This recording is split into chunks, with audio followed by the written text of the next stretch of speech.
नमस्कार, स्वागत है आपका कैपिटल टीवी बिहार के खास शो अंदर की बात में और मैं हूं आपके साथ आत्मजा। बिहार की राजनीति में चाचा और भतीजा की रंजिश हमेशा चर्चा में रहती है। दरअसल चाचा यानी कि पशुपति पारस और भतीजा यानी कि चिराग पासवान, यह दोनों ही हाजीपुर सीट को लेकर दाव प्रतिदाव करते रहते हैं। आए दिन दोनों हाजीपुर सीट पर दावा ठोकते हैं। एक तरफ जहां चिराग पासवान यह दावा करते हैं कि यह सीट उनके पिता की विरासत है, इसलिए उनको ही मिलनी चाहिए, वहीं दूसरी तरफ पशुपति पारस यह कहते हैं कि उनके भाई ने उन पर भरोसा जताकर उन्हें यह सीट दी थी, इसलिए उसके असली हकदार वही है। वहीं दूसरी तरफ आपको बता दें कि भाजपा की परेशानियां इन दोनों की वजह से काफी बढ़ती हुई नजर आ रही है। भाजपा जो है दोनों को यह तो कह चुकी है कि आप लोग चुनाव की तैयारियां कीजिए, बाद में देख लेंगे कि किसे क्या देना है, लेकिन कहीं ना कहीं भाजपा के लिए ये दोनों लोग मिलकर काफी बड़ा मुसीबत खड़ा कर सकते हैं। वहीं दूसरी तरफ मुकेश सहनी को लेकर भी चर्चा चल रही है कि भाजपा भी उनके लिए कुछ बड़ा सोचने की तैयारी कर रही है, उनके लिए कुछ बड़ा प्लान कर रही है। तो इन्हीं तमाम सवालों का जवाब देने के लिए आज हमारे साथ मौजूद हैं सीनियर जर्नलिस्ट सरोज सिंह जी। तो आइए हम उनसे बातचीत करते हैं। सर, आपका बहुत बहुत स्वागत है। जी नमस्कार। सर, ये चाचा भतीजे की लड़ाई, आपसी रंजिश जो आए दिन देखने को मिलती है, आपको क्या लगता है कि भाजपा इससे कैसे डील करेगी? देखिए, ये लड़ाई कोई नई नहीं है और दावा भी नया नहीं है। दावा चल रहा है, प्रति दावा चल रहा है। जो मूल में है वो हाजीपुर की लोकसभा सीट है कि वो सीट कौन लड़ेगा। दोनों अपना दावा करते हैं, आपने खुद बताया कि दोनों का अपना दावा है, लेकिन एक समझौता क्या हो सकता है। लोजपा के दोनों गुट कितने सीटों पर चुनाव लड़ेंगे, क्या करेंगे, कौन सीट पर कौन चुनाव लड़ेगा, इसको लेके भाजपा का भी अपना एक गेम प्लान है और दोनों गुट तो अपने हिसाब से चीज़ों को सोच ही रहे हैं कि हमको लड़ना कैसे है। तो तैयारी ये है कि भाजपा चाहती है कि जो 6 सीटें इनको दी गई थी और राज्यसभा की 1 सीट दी गई थी, उसी में जो है सारी चीज़ों को निपटा दिया जाए।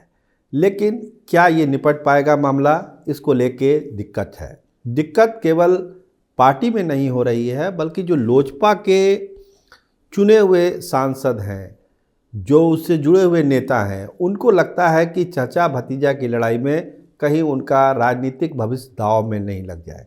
इसलिए आपने देखा होगा कि महबूब अली कैसर कभी किसी खेमे में चले जाते हैं, कभी किसी खेमे में चली जाती हैं। बीना देवी कभी पारस जी के साथ रहती हैं, कभी चिराग जी के साथ चली जाती हैं। तो एक दिक्कत है, कन्फ्यूजन वाली स्थिति है कि हो क्या।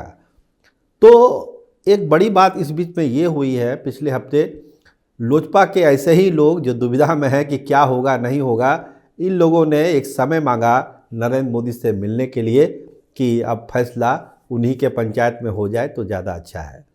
तो बहुत लोग गए थे। जो अंदर की बात है, जो आपका प्रोग्राम है अंदर की बात, तो उसमें अंदर की खबर यही है कि कुछ लोग गए थे, उन्होंने प्रधानमंत्री से मुलाकात की इस मामले में और उन्होंने सीधा सवाल किया कि क्या होगा चाचा भतीजा की लड़ाई में, हम लोग को दिक्कत हो रही है, कुछ फैसला आप कर देते तो ज़्यादा अच्छा रहता, क्योंकि इस संग्राम में समय है नहीं। तो जो हमारे सोर्स हैं वो यही बताते हैं कि प्रधानमंत्री ने उनसे यही कहा कि आप चिंता मत करिए, चिंता करने वाली कोई बात नहीं है, आप अपनी तैयारी करिए, जो कर रहे हैं वो तैयारी और ज़ोर शोर से करिए। जो मापदंड तय किए गए हैं चुनाव लड़ने के, उस आधार पर आप तय करिए, तैयारी करिए। बाकी जो आपने सवाल उठाया है कि पशुपति पारस और चिराग का क्या करना है, वो आप हम पर छोड़ दीजिए। प्रधानमंत्री ने उन लोगों से कहा कि वो चीज़ें आप हम पर छोड़िए, हम सब तय कर देंगे कि कैसे क्या होना है। आप जहाँ जहाँ से चुनाव आप लोग को लड़ना है, जो दिशा निर्देश है, उस हिसाब से आप अपनी तैयारी करिए। बाकी ये चिंता मत करिए कि चिराग पासवान कहाँ से चुनाव लड़ेंगे और पशुपति कुमार पारस कहाँ से चुनाव लड़ेंगे, ये सोचना मेरा काम है और मैं इसको देख लूँगा। मतलब देखने का मतलब कि इसको सॉल्व अप करूँगा। सर, अब जब प्रधानमंत्री की तरफ से सांसदों को ये आश्वासन दे दिया गया है, तो क्या भी आपको लगता है कि फिर से पाला बदल सकते हैं, एक गुट से दूसरे गुट में जाने के लिए सांसद सोचेंगे इस बारे में? देखिए आत्मा जी, आपके ही पूरा में मैंने कहा था कि सारी चीज़ें तय हो चुकी है। भाजपा ने तय कर लिया है कि किसको कहाँ लड़ना है, कितनी सीटों पर लड़ना है। 2 दिन पहले ही हम लोगों ने प्रोग्राम किया था, इसलिए कन्फ्यूजन वाली कोई स्थिति नहीं है। और जो लोजपा के दोनों गुट जिसकी आप चर्चा कर रहे हैं, उनके पास भी विकल्प बहुत कम है।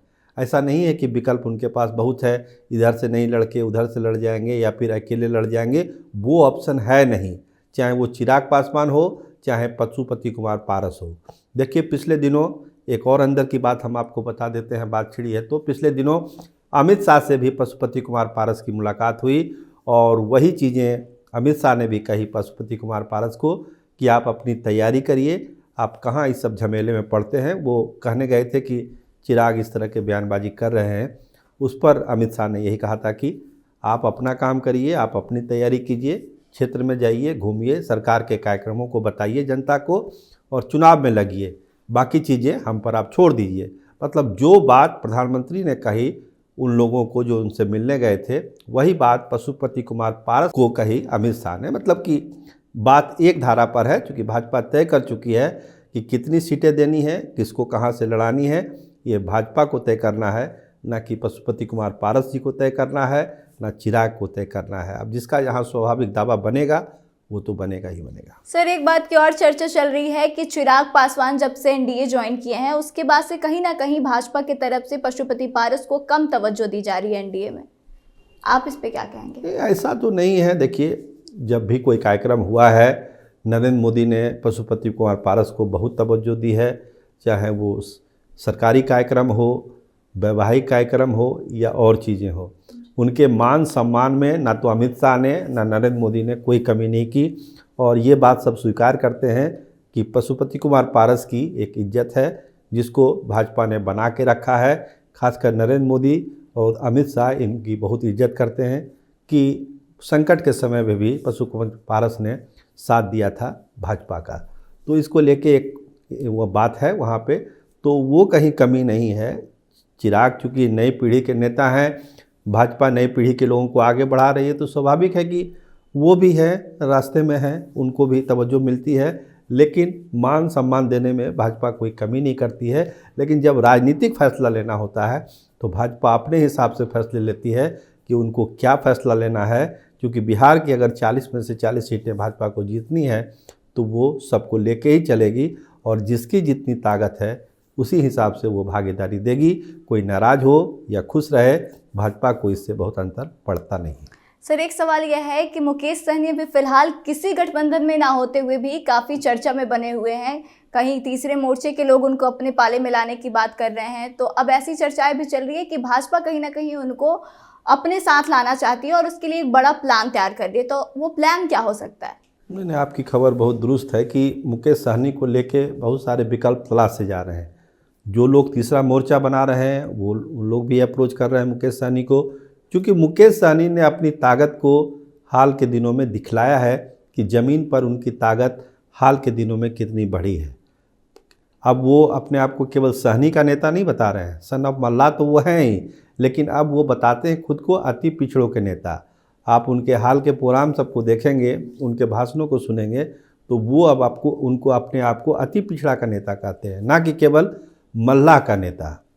तो अपना दायरा वो बढ़ा रहे हैं और भाजपा की भी नज़र है उसमें।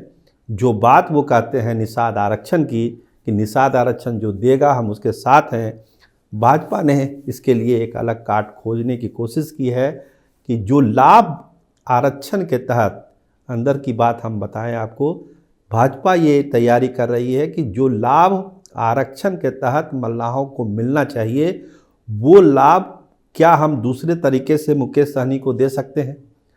मतलब नाक सीधे नहीं छू के क्या पीछे से छू सकते हैं। ये एक होमवर्क का मसला है जिसको भाजपा सुलझाने में लगी हुई है कि इसको सुलझा के मुकेश सहनी को अपने फोल्ड में लिया जाए। मसला है कि फ़ायदा मिले मल्लाह समाज को, और जो फ़ायदा आरक्षण के तहत मिलना है क्या वो दूसरे तरीके से भी मिल सकता है। इसके लिए बहुत सारी चीज़ें हो रही है दिल्ली में। आपको हम बताएं कि एक कमेटी भी है जो इस पे काम कर रही है, अनऑफिशियल ही काम कर रही है लेकिन काम कर रही है, जो बहुत जल्द अपनी रिपोर्ट देगी बड़े नेताओं को, भाजपा को नेताओं को, कि अगर आप आरक्षण नहीं भी देते हैं तो किसी दूसरे तरीके से आप मुकेश सहनी की जो इच्छाएं हैं, जो मल्लाह समाज की अपेक्षा है, उसको आप पूरा कर सकते हैं। और जिस दिन ये पूरा हो जाएगा तो ऑपरेशन मुकेश सहनी भी पूरा होगा और वो भाजपा के फोल्ड में आपको नज़र आने लगेगा। सर आपको बहुत बहुत धन्यवाद। जी बहुत धन्यवाद। तो सुना आपने कि क्या कुछ कहा है सरोज सिंह जी ने। इनका साफ तौर से कहना है कि जिस तरह से चिराग गुट और पारस गुट के नेता आजकल काफी परेशान नजर आ रहे थे, वो सोच नहीं पा रहे थे कि उनको क्या करना है आगे, तो उनकी मुलाकात दिल्ली में हुई है नरेंद्र मोदी से और उन्होंने आश्वासन दिया है कि आप लोग चुनाव की तैयारी या करिए, आगे जो कुछ होगा उस पर हम सोच लेंगे कि किसको कहां से चुनाव लड़वाना है। वहीं मुकेश सहनी की अगर बात करें तो इन दिनों बिहार की राजनीति में उनकी काफी चर्चा हो रही है और जैसी अंदर की खबर आई है उसके अनुसार आपको बता दें कि अब भाजपा जो है वो मुकेश सहनी के लिए बड़ा प्लान तैयार कर रही है।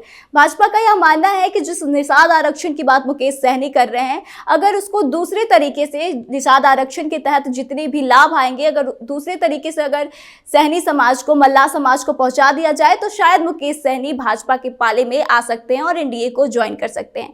तो बाकी इस पूरे मामले पर आप क्या सोचते हैं, आप अपने विचारों को हमें बताएं और आगे की तमाम खबरों के लिए बने रहे हमारे साथ, देखते रहें कैपिटल टीवी बिहार। धन्यवाद।